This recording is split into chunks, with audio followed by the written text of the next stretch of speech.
Good morning, everyone. In today's session, we will be learning how to pass a mutable object as an argument in a function call, as well as how to pass an immutable object as an argument in a function call, and what are the changes that are visible if I try to pass a mutable object as an argument in a function, and what are the implications if I try to pass immutable object as an argument in a function call. This is what we are going to see in today's session. So before moving on to the topic, let us try to recollect what is meant by or what are meant by mutable and immutable objects. Content of those objects tends to change after the creation are often referred as mutable object. That is, their content might change after the creation, whereas with respect to immutable object, the content which are present won't change after the creation. So I have tabulated what all comes under mutable type objects and what is coming under immutable objects. Let us see one by one. Under mutable objects, we are having list, dictionary, set, and byte array respectively. With respect to immutable objects, we are having int, float, long, complex, string, tuple, and frozen set respectively. So we are going to see a program which is going to explicitly explain us what would be the effect if I try to pass an immutable object to a function.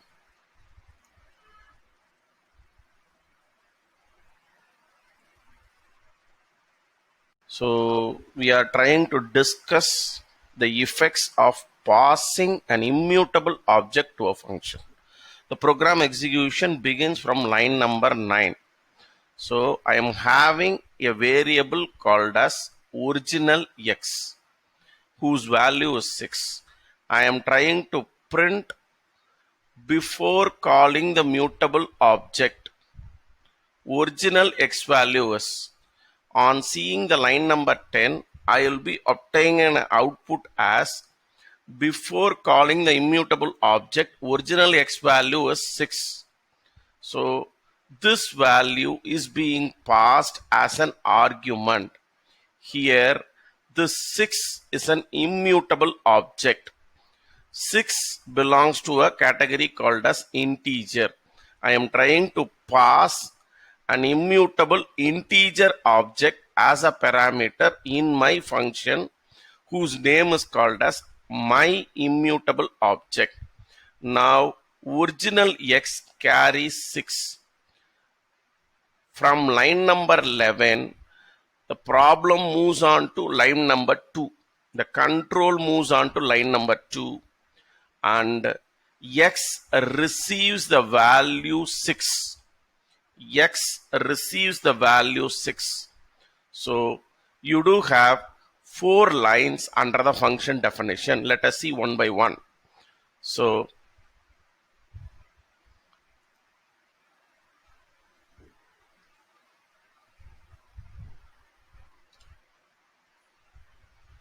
the first line is inside my immutable object. This line will be displayed as it is since it does not have any value to get printed. So the next line would be the value of the received object x before manipulation. This particular line will be printed as it is and you will be having the output as 6 along with the particular line. Now you are trying to multiply x by 2, which gives you 12. The value of the received object x after manipulation is 12. This is happening inside the function call. Once this is over, the control is again gained back in the line number 12. So the line number 12 has a print statement. After calling the immutable object, original x value is, again it is going to remain the same in case of an immutable object. Let us run and let us reconfirm the same output.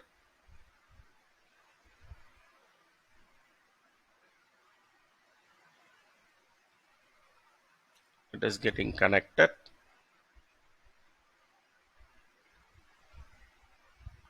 Yes, we are supposed to receive the output.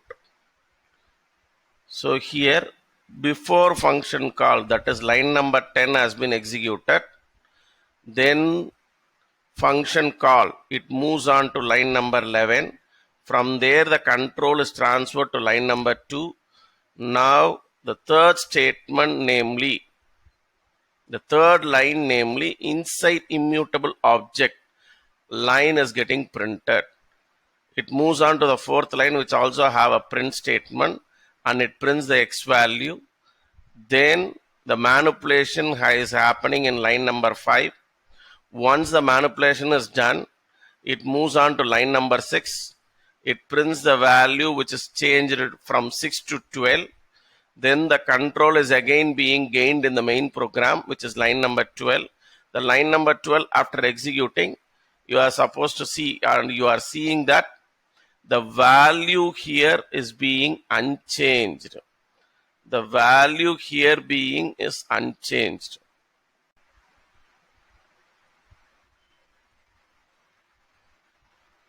So I am reconfirming the output. Original x value is unaltered here after running the program, meaning it remains unchanged irrespective of the changes carried in the function definition. Hence, I conclude that immutable object taken as an argument in a function won't change at all. The immutable object in this example, which has been passed as a parameter, is integer. So we are further moving on our discussion by passing a mutable object to a function. The mutable object which I am trying to pass is original list. Begins from line number 10. Original list is the list name I have used here, and it has, or it contains 5 values, namely 1, 2, 3, 4, 5. So you are having a print statement in line number 11. That particular print statement will print the original list value before being passed as an argument. So before being passed as an argument, I am trying to print the original value. The statement will be, before calling the mutable object, original list value will be 1, 2, 3, 4, 5 respectively. Then this original list is taken as an object and it has been passed in the function call. Now we are in line number 12. The object we are trying to pass is a mutable object and it is a list, and the control is getting transferred to line number 2. On control transferring to line number 2, you do have 5 statements inside the function definition. All the 5 statements will be running one by one. So the print statement, which is in line number 3, is executed as it is. On the fourth line also have another print statement. It prints what is the value which has been received before manipulation. That is, it has received a value as 1, 2, 3, 4, 5, and that would be printed there. I am trying to calculate the length of the list, which is 5, and the loop I have used here is going to run from 0 to 4. Since I don't have 2 arguments there in the range, I am having only one argument, and the one argument is the length of the list. Length of the list is 5. So a range of 5 means it is going to get executed from 0 to 4. 0 is inclusive and 4 is inclusive. Hence, the loop is going to get executed for 5 times. Then and there, I am trying to take each and every value which is present in the index, namely 0, 1, 2, 3, and 4 respectively. In 0th index, I was having a value as 1. It is getting incremented by 5. So 1 becomes 5. In the first index, I am having a value 2. When I am trying to add plus 5, it becomes 7. So the output goes this way. In the place of 1, I will be having 5. In the place of 2, I will be having 7.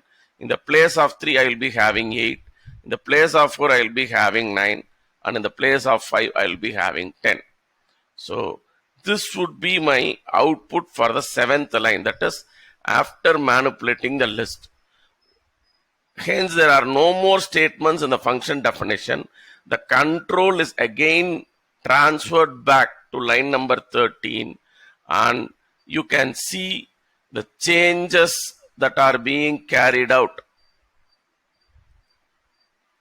in the function definition is getting reflected back. Now we are trying to see the output. See, after the function call, the list has been changed. That is, when I am trying to pass a mutable object as an argument, the content, if it is getting changed in the function definition, the same will be reflected back. The same will be reflected back.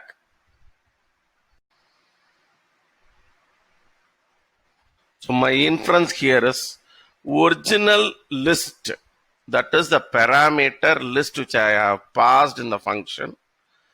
Values are altered in the function definition, and the same is also visible after the function definition also. Mutable object taken here in this example is list. Thank you.